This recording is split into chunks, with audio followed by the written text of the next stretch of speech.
Saudaraku sebangsa dan setanah air, video saya kali ini temanya hati-hati hadapi kasus Rocky Gerung. Jadi sampai hari ini heboh nasional masih melanda masyarakat Indonesia gara-gara Rocky Gerung mengkritik Presiden Jokowi. Di depan para tokoh buruh di Bekasi beberapa waktu lalu, Rocky Gerung mengumpat, mencerca, dan melancarkan kata-kata yang tajam ditujukan ke Presiden Jokowi. Karena hanya memikirkan nasibnya sendiri dan lupa pada nasib bangsanya yang mestinya juga harus menjadi fokus perhatian dan kegiatan Jokowi, maka kemudian oleh Rocky Gerung, Presiden Jokowi dianggap berperilaku seperti BAJ, TOL, dan pengecut. Kebanyakan mereka yang marah pada umpatan Rocky itu hanya menyebutkan dua hal, yaitu BAJ dan TOL. Padahal Rocky juga menyebut pengecut. Nah, saudaraku, bila betul kata seorang pemuja Jokowi pada 10 Agustus nanti, dia akan mengerahkan 10.000 massa untuk menekan Pak Polri supaya ambil tindakan hukum dan segera memenjarakan Rocky. Maka jelas sekali pasti ada sponsor yang mengeluarkan miliaran rupiah untuk aksi massa bayaran itu. Kalau betul Jokowi tulus ketika mengatakan umpatan Rocky Gerung hanya masalah kecil saja, itu seperti kata Pak Jokowi, dan dia akan tetap fokus kerja, maka Jokowi langsung dinilai sebagian masyarakat sebagai seorang negarawan. Pertanyaannya, apa iya tiba-tiba Jokowi jadi negarawan sungguhan? Nah, repotnya nanti kalau yang ikut dalam demo ternyata cuma 1 atau 2.000 saja, apakah tokoh pemrakarsa demo itu tidak malu dan makin melambungkan nama Rocky Gerung jauh ke atas?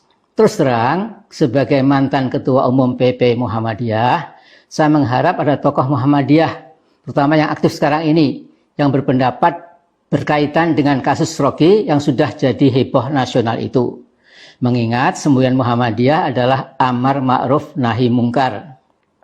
Alhamdulillah, Mas Din Syamsuddin, Ketua Umum PP Muhammadiyah 2 periode, juga mantan Ketua MUI, membuat keterangan tertulis yang dikirim ke Republika berjudul Dukungan Kami Buat Rocky Gerung. Saudaraku, di dalam keterangan tertulisnya itu, Pak Din juga menasihati Pak Kepala KSP, Jenderal Muldoko, supaya tidak usah pasang badan, bahkan mempertaruhkan nyawa segala. Yang penting, kata Pak Din, pasang otak, bukan pasang badan, lebih bijak dan tidak perlu pamer kekuasaan. Kini sebagian besar rakyat kita, saya yakin sudah tidak bisa ditakut-takuti lagi. Barangkali rakyat kita memang sudah melewati threshold of fear, melewati ambang batas ketakutan. Nah, karena itu saya yakin suara Pak Din Syamsuddin itu mewakili juga tokoh-tokoh KAMI atau Koalisi Aksi Menyelamatkan Indonesia, yang di dalamnya ada Pak Gatot Nurmantio, ada Rizal Ramli, Refli Harun, Rocky Gerung, Ihsanuddin Nursi, almarhum Lius Sungkarisma, Said Didu, Adi Masardi, Husnul Mar'iyah, Marwan Batubara, Nurhayati Assegaf, MS Kaban, Syahganda Nainggolan, Abdullah Himahua, Ahmad Yani, dan masih banyak lagi. Nah, pada penguasa rezim Jokowi perlu saya ingatkan, hati-hati menangani kasus Rocky. Karena Rocky Gerung ini seorang filsuf pragmatis kita ini punya nama di masyarakat internasional. Sementara di mata dunia, reputasi rezim Jokowi tidak terlalu baik.